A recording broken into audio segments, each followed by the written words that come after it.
কোন আধিপত্যবাদী শক্তির যে রক্তচক্ষু, যে দাদাগিরি, সেটা জুলাই বেগে চুরমার হয়ে গিয়েছে। আগামী দিনে এই বাংলাদেশে কোন পেশিবাদ এবং আধিপত্যবাদকে আমরা মেনে নিব না। আমরা কোন গোলামীর জিঞ্জরকে মেনে নিব না। গোলামি না আজাদি, গোলামি না আজাদি। এই আজাদির জন্য এই জনপদে আমাদের হাজার হাজার ভাইয়েরা বোনেরা জীবন দিয়েছে। শহীদ আবু সাইদ মুগ্ধ থেকে শুরু করে শহীদ ওসমান বিন হাদি, সর্বশেষে আমাদের মাওলানা রেজাউল করিম জীবন দিয়েছে। এই জন্য আমরা আমাদের এই শহীদের রক্তকে ভুলে যাব না। এই শহীদের রক্তকে ধারণ করে আগামীর বাংলাদেশ গড়ে তুলবো ইনশাআল্লাহ। আমরা ভেবেছিলাম জুলাইয়ের পরে আমরা একটি নতুন বাংলাদেশে প্রবেশ করেছি, যে বাংলাদেশের তরুণরাই তাদের ভবিষ্যৎ বিনির্মাণ করবে। যেই বাংলাদেশে 1 মাস পর্যন্ত বাংলাদেশে আইন শৃঙ্খলা বাহিনী কাজ করতে পারে নাই, বাংলাদেশের সাধারণ জনগণ রাস্তাঘাট পাহারা দিয়েছে, ট্রাফিক পর্যন্ত বাংলাদেশের ছাত্রছাত্রীরা নিয়ন্ত্রণ করেছে। এ ধরনের একটি গুরুত্বপূর্ণ জাতি, যে জাতির জনগণই পারে সে জাতিকে সামনের দিকে এগিয়ে নিয়ে যেতে, কিন্তু আমরা দেখেছি একদল দুর্নীতিগ্রস্ত নেতৃত্ব, একদল অসৎ নেতৃত্ব, চাঁদাবাজির মোহে যারা বিভ্রান্ত হয়ে প্রকাশ্য দিবালোকে পাথর মেরে মিটফোর্ড হাসপাতালে মানুষ হত্যা করেছে। আমরা দেখেছি চাঁদাবাজির জন্য তারা দুই পক্ষের সাথে লড়াইয়ে তেজগাঁও কলেজের ছাত্র সাকিবকে তারা হত্যা করেছে। আমরা ভেবেছিলাম জুলাইয়ের পরে নতুন এক বাংলাদেশ পেয়েছি, কিন্তু আমরা এটাও দেখলাম এক ধরনের ব্যাংক লুটেরাদের উদ্ভব ঘটেছে। এই যে শুধুমাত্র কয়েকজন এমপি দাঁড়িয়েছে, তাদের মধ্যেই 26,000 কোটি টাকার ব্যাংক চোর এখানে রয়েছে। নারায়ে তাকবীর, নারায়ে তাকবীর। বাংলাদেশ জামাত ইসলামী জিন্দাবাদ, জিন্দাবাদ। দিল্লি না ঢাকা,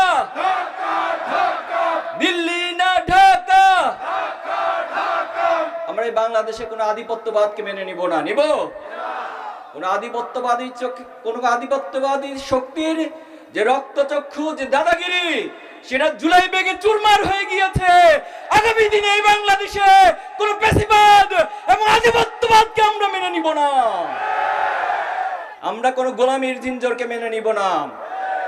গোলামি না আজাদি, গোলামি না আজাদি। এই আজাদির জন্য এই জনপদে আমাদের হাজার হাজার ভাইয়েরা বোনেরা জীবন দিয়েছে।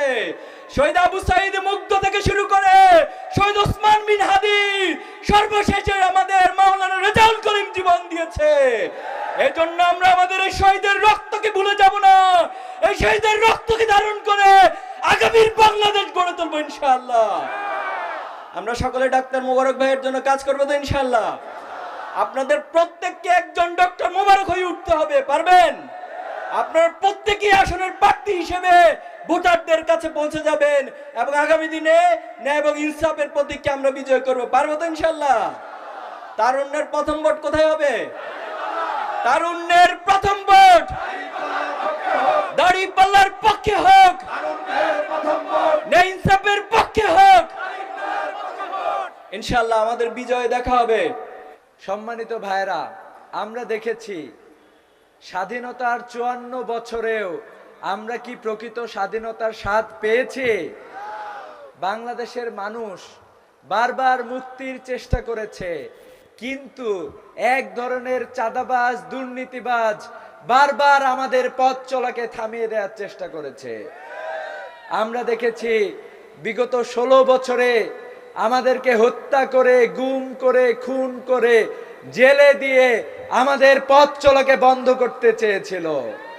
তারা কি পেরেছে আমাদের পথ চলাকে বন্ধ করতে?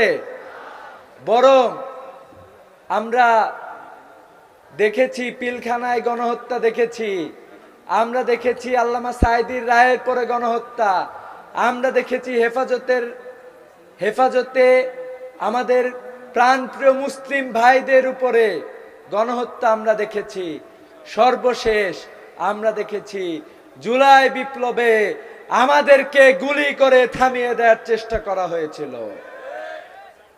আমরা ভেবেছিলাম জুলাইয়ের পরে আমরা একটি নতুন বাংলাদেশে প্রবেশ করেছি, যে বাংলাদেশের তরুণরাই তাদের ভবিষ্যৎ বিনির্মাণ করবে, যেই বাংলাদেশে 1 মাস পর্যন্ত বাংলাদেশে আইন শৃঙ্খলা বাহিনী কাজ করতে পারে নাই, বাংলাদেশের সাধারণ জনগণ রাস্তাঘাট পাহারা দিয়েছে, ট্রাফিক পর্যন্ত বাংলাদেশের ছাত্রছাত্রীরা নিয়ন্ত্রণ করেছে। এ ধরনের একটি গুরুত্বপূর্ণ জাতি, যে জাতির জনগণই পারে সে জাতিকে সামনের দিকে এগিয়ে নিয়ে যেতে, কিন্তু আমরা দেখেছি একদল দুর্নীতিগ্রস্ত নেতৃত্ব, একদল অসৎ নেতৃত্ব, চাঁদাবাজির মোহে যারা বিভ্রান্ত হয়ে প্রকাশ্য দিবালোকে পাথর মেরে মিটফোর্ড হাসপাতালে মানুষ হত্যা করেছে। আমরা দেখেছি চাঁদাবাজির জন্য তারা দুই পক্ষের সাথে লড়াইয়ে তেজগাঁও কলেজের ছাত্র সাকিবকে তারা হত্যা করেছে। আমরা ভেবেছিলাম জুলাইয়ের পরে নতুন এক বাংলাদেশ পেয়েছি, কিন্তু আমরা এটাও দেখলাম এক ধরনের ব্যাংক লুটেরাদের উদ্ভব ঘটেছে। এই যে শুধুমাত্র কয়েকজন এমপি দাঁড়িয়েছে, তাদের মধ্যেই 26,000 কোটি টাকার ব্যাংক চোর এখানে রয়েছে। এই ব্যাংক চোর, এই লুটেরা, এই চাঁদাবাজ, এই দুর্নীতিবাজ, এই সন্ত্রাসী, এই খুনিদের হাতে কি বাংলাদেশ নিরাপদ? অবশ্যই অবশ্যই বাংলাদেশ নিরাপদ না। বাংলাদেশের নিরাপত্তা নিশ্চিত হবে সৎ, দক্ষ এবং দেশপ্রেমিক মানুষ তৈরির মাধ্যমে। আমরা বিশ্বাস করি ডক্টর মোবারক হোসেন যে সংগঠনের নেতৃত্ব দিয়েছেন, ইসলামী ছাত্র শিবিরের কেন্দ্রীয় সভাপতি থাকা অবস্থায় ইসলামী ছাত্র শিবিরকে উনি নেতৃত্ব দিয়েছেন। আমরা বিশ্বাস করি ডক্টর মোবারক হোসেন সৎ, দক্ষ এবং দেশপ্রেমিক নাগরিক, এবং তার সামনে এগিয়ে যাওয়ার মাধ্যমে বাংলাদেশ তার গণতান্ত্রিক যাত্রার সূচনা করবে ইনশাআল্লাহ। জুলাই বিপ্লবের পরে আমরা যখন ভেবেছিলাম আমরা সামনের দিকে সুন্দরভাবে এগিয়ে যাব, যে মানুষটা শরীফ ওসমান হাদি বাংলাদেশের পক্ষে কথা বলেছে তাকেও শহীদ করা হয়েছে। আমরা জানি শহীদ শরীফ ওসমান হাদিকে হত্যা করেছে বাংলাদেশে যারা আবারও আধিপত্যবাদী শক্তির বিস্তার ঘটাতে চায়, তারাই তাকে শহীদ করেছে। আমরা কি এখনো বিচার পেয়েছি? আমরা আবারও দেখলাম আমাদের ভাই, যিনিও জুলাই আন্দোলনে অগ্রনায়ক ছিলেন, শেরপুর জেলার কৃতি সন্তান রেজাউল করিম ভাইকে হত্যা করা হয়েছে। আমরা বলতে চাই, আপনারা মনে হয় আওয়ামী লীগের কাছ থেকে শিক্ষা গ্রহণ করেন নাই। বাংলাদেশের তরুণরা তাদের চিন্তা চেতনা, তাদের অ্যাক্টিভিটিস অলরেডি পরিবর্তন করে দিয়েছে, যার প্রতিফলন আপনারা দেখেছেন বিগত ছাত্র সংসদ নির্বাচনগুলোতে ছাত্ররা ঐক্যবদ্ধভাবে সৎ, দক্ষ এবং দেশপ্রেমিক শক্তিকে বিজয়ী করেছে।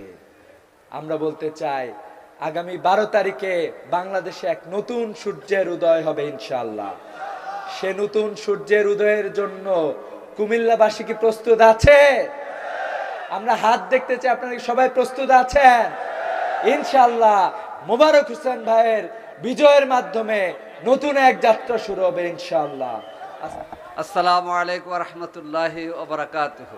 আলহামদুলিল্লাহি রাব্বিল আলামিন ওয়াসসালাতু ওয়াসসালামু আলা রাসূলিল কারীম ওয়া আলা আলিহি ওয়া আসহাবিহি আজমাইন। ত্রয়োদশ জাতীয় সংসদ নির্বাচন উপলক্ষে কুমিল্লা 5 বুড়িচং বারণপাড়া এই আসনের প্রার্থী ইসলামী ছাত্র শিবিরের সাবেক কেন্দ্রীয় সভাপতি জনাব মোবারক হোসেনের পক্ষে আয়োজিত আজকের জনসভার জনাব সভাপতি, দায়িত্বশীল বৃন্দ, সংগ্রামী এলাকাবাসী, জনতা, আপনাদের সকলকে আন্তরিক শুভেচ্ছা এবং অভিনন্দন জানাচ্ছি। আমির জামাত বক্তব্য রেখেছেন। আপনারা জানেন ফ্যাসিবাদ মুক্ত বাংলাদেশে ছাত্র জনতার আকাঙ্ক্ষা বাস্তবায়ন করার জন্য আমরা 11 দলীয় নির্বাচনী ঐক্য গঠন করেছি। আমাদের 11 দলের মধ্যে আছে 71-এর বীর মুক্তিযোদ্ধা, আমাদের 11 দলীয় ঐক্যের মধ্যে আছে জুলাইয়ের যোদ্ধা, আমাদের 11 দলীয় ঐক্যের মধ্যে আছে এই দেশের প্রসিদ্ধ আলেম দ্বীন আল্লামা মামুনুল হক, আমাদের এই ঐক্যের মধ্যে আছে এই দেশের আলেম সমাজের প্রতিনিধি হাফেজ, মুহাদ্দিস, মুফাসসির সবাই। আমাদের এই আন্দোলনের সাথে আছে পুরো বাংলাদেশ এই জন্য আমাদের ঐক্যের নাম হচ্ছে ঐক্যবদ্ধ বাংলাদেশ। আসুন, ঐক্যবদ্ধ বাংলাদেশের প্রতিনিধি হিসাবে ডক্টর মোবারক হোসেন প্রার্থী, এই প্রার্থী ডাক্তার শফিকুর রহমানের, তিনি তার হাতে দাড়িপাল্লা তুলে দিয়েছেন, ইনসাফের প্রতীক দাড়িপাল্লা, আমার ভাই মোবারক হোসেন। আসুন, নতুন বাংলাদেশ গঠনে, পেশিবাদ মুক্ত বাংলাদেশ গঠনে, আধিপত্য মুক্ত বাংলাদেশ গঠনে এবং আগামী দিনের 11 দলীয় নির্বাচনের ঐক্য ক্ষমতা যাবে ইনশাআল্লাহ। প্রধানমন্ত্রী হবেন ডাক্তার শফিকুর রহমান এবং এই বুড়িচং ব্রাহ্মণপাড়া আসন উপহার দিয়ে আপনারা 11 দলীয় ঐক্যের নির্বাচনী কার্যক্রমকে আরও জোরদার করবেন ইনশাআল্লাহ। আগামী 12 তারিখে দাড়িপাল্লার পক্ষে আপনারা জোয়ার তৈরি করবেন। আল্লাহ হাফেজ। বাংলাদেশ জিন্দাবাদ। বাংলাদেশ জামাত ইসলামী জিন্দাবাদ। উহারা প্রচার করুক হিংসা বিদ্বেষ জিন্দাবাদ। আমরা বলবো সাম্য শান্তি এক আল্লাহ জিন্দাবাদ। সংগ্রামী উপস্থিতি এ পর্যায়ে আপনাদের সম্মুখে বক্তব্য রাখছেন এবং কৃতজ্ঞতা পোষণ করছেন বৃহত্তর আন্দোলন বাংলাদেশ জামাত ইসলামীর সম্মানিত বুড়িচং উপজেলার আমির জননেতা জনাব অধ্যাপক ওহিদুর রহমান। আসসালামু আলাইকুম ওয়া রাহমাতুল্লাহ। নাহমাদুহু ওয়া নুসাল্লি আলা রাসূলিল কারীম।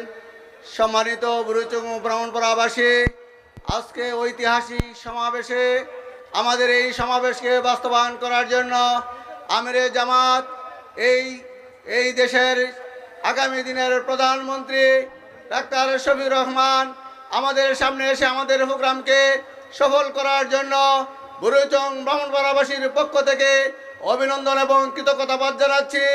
পাশাপাশি যে সকল কেন্দ্রীয় নেতৃবৃন্দ আমাদের এই প্রোগ্রাম বাস্তবায়ন করার জন্য সময় দিয়েছেন, সকলকে ধন্যবাদ ও কৃতজ্ঞতাবাদ জানিয়ে আজকের এই প্রোগ্রাম সকলে কষ্ট করে অংশগ্রহণ করে বাস্তবায়ন করেছেন, সকলকে ধন্যবাদ জানাচ্ছি।